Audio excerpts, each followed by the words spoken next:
going to do is about kids. Just tell us what you need.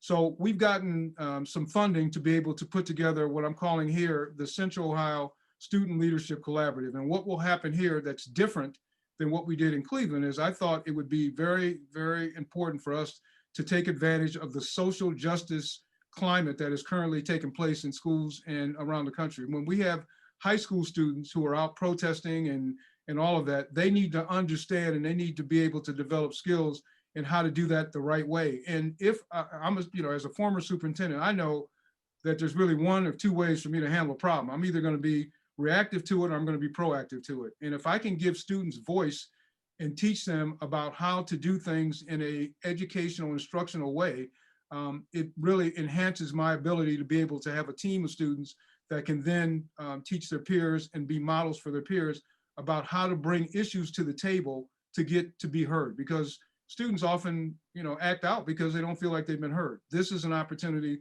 for them to be able to do that. So the way this works is like this. So rather than have them pick any subject like we did in Cleveland, we're looking at a social justice issue that they want to develop in their school or community.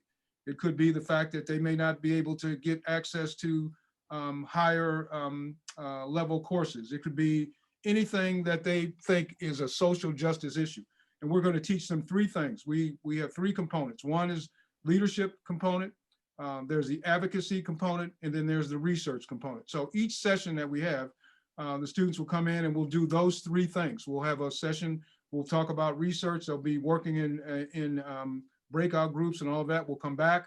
We'll talk about advocacy. They'll come back and they'll develop their ideas, and we'll talk about research and all of that. So they're going to be able to put together at the end, the outcome at the end is that they put together a capstone and a oral presentation. So this is all virtual now. So when we did in Cleveland, we were doing face-to-face, and my plan was to do that here. We had the Workforce Development Center at Columbus State, but because of COVID, we can't. So that was a challenge, but it's also an opportunity. So it's an opportunity for us to be able to do it in a different way. So we are now doing this completely virtual, and I have a great lineup of speakers and folks that are going to support me. I've got one of my good friends is Erin Gruhl, Freedom Writers from San Diego. I've got her doing some things with us. I've got several individuals that are going to be able to be piped in to show students about leadership, to show students about advocacy. The Kerwin Institute is putting together implicit and explicit bias presentations for the students, and they'll take them through activities to develop that. And then I've got research from my colleagues at Cleveland State, where I was an adjunct and taught, and also at Ohio State, that will do the research component. And there's several pieces to this that are unique. One of the things that we're going to do differently is I have connected the doctoral students at Ohio State University as mentors for these students. So they will then be a part of their process.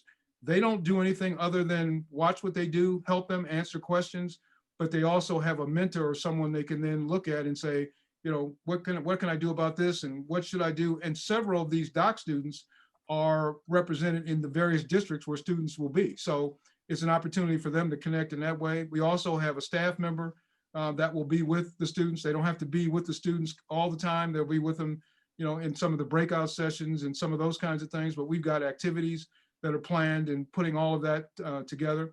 And we've also done this so that there's really no cost to the district other than having a staff member, and also being able to give back to the districts $150 as a stipend to help support staff or whatever they want to do. So I've tried to make this as inclusive as we possibly can, and being able to offer something that I think at this particular point in time really has a need.